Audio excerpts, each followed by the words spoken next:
नमस्कार। कोविड महामारी के चलते पहले विदेशी मीडिया में और अब धीरे धीरे गोदी मीडिया में मोदी सरकार की आलोचना होने लगी तो आरएसएस प्रमुख मोहन भागवत जी देने लगे प्रवचन।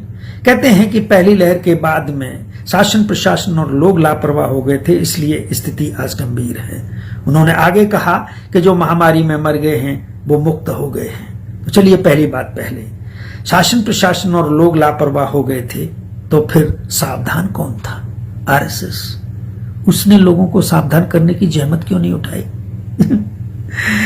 भागवत जी, हम आपकी मेमोरी को थोड़ा रिफ्रेश करते हैं। 28 जनवरी को हमारे देश के प्रधानमंत्री नरेंद्र मोदी जी ने वर्ल्ड इकोनॉमिक फोरम डावोस की एक वर्चुअल कॉन्फ्रेंस में सारी दुनिया के सामने यह भाषण दिया था कि भारत ने कोविड महामारी पर प्रभावी नियंत्रण पा लिया है और इसके साथ खुद ही नहीं बल्कि दुनिया और मानवता को बचा लिया है। 7 मार्च 2021 को चिकित्सा मंत्री डॉक्टर हर्षवर्धन ने मेडिकॉन 2021 में यह घोषणा की थी कि we are in the end game of कोविड-19 पैंडेमिक इन इंडिया, अर्थात हम कोविड महामारी के अंतिम चरण में हैं।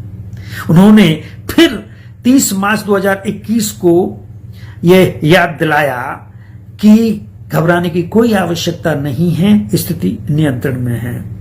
3 अप्रैल 2021 को हिमंता बिस्वा शर्मा, जो आज असम के मुख्यमंत्री हैं, उन्होंने कहा कोरोना वोरोना कोई नहीं है, इसलिए मास्क लगाने की कोई आवश्यकता नहीं है। जब देश के प्रधानमंत्री चिकित्सा मंत्री लोगों को आश्वस्त कर रहे हैं कि हमने विजय पा ली है, तो फिर जनता को अविश्वास करने की कोई वजह? भागवत जी, इस निकम्मी और इनकॉम्पिटेंट सरकार की असफलता का ठीकरा अब जनता के सर पर ना फोड़े। आपने आगे कहा कि जो महामारी में मर गए वो मुक्त हो गए हैं, अर्थात जो लोग मर जाते हैं वो मुक्त हो जाते हैं। अच्छा दर्शन है भागवत जी। मर के लोग मुक्त नहीं होते, वो तो शमशान चले जाते हैं। जीवन संघर्ष में विजय पाके ही मुक्त होते हैं। महामारी में एक व्यक्ति मर जाएगा, मुक्त हो जाएगा, दूसरा व्यक्ति उसकी चपेट में आ जाएगा। इसलिए महामारी पर विजय प्राप्त करके ही मुक्त हुआ जा सकता है। जिन लोगों में परिस्थितियों को बदलने का साहस नहीं होता, वो लोग परिस्थितियों से समझौता कर लेते हैं। याद दिलाते चलें, अगस्त 2018 में केरल में बाढ़ आई थी, भारी तबाही हुई थी। उसकी वित्तीय सहायता करने के लिए यूएई ने 700 करोड़ रुपए का प्रपोजल दिया था, जिसको आपकी इस दम्भी सरकार ने ठुकरा दिया था। क्यों? वो चाहते थे कि जो लेफ्ट फ्रंट की सरकार है वो घुटने टेके और हमसे सहायता मांगे। आज क्या है? जिन देशों की हम मदद करते थे, बांग्लादेश, भूटान, श्रीलंका, आज और भी दूसरे देश हैं, आज हम उन्हीं से भीख मांग रहे हैं।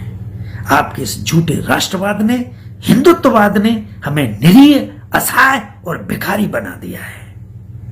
आज आप महामारी से लड़ने के लिए एकजुट होने की बात कर रहे हैं। भागवत जी, आपने इस एकजुटता के प्रोजेक्ट पर कभी काम किया है? आपने तो मानव को मानव से लड़ाया है, इस देश को जाति और धर्म के नाम पर लड़ाया है। अरे, कोविड महामारी के चलते सोशल डिस्टेंसिंग जैसे नाम आज हमें पता लगे हैं।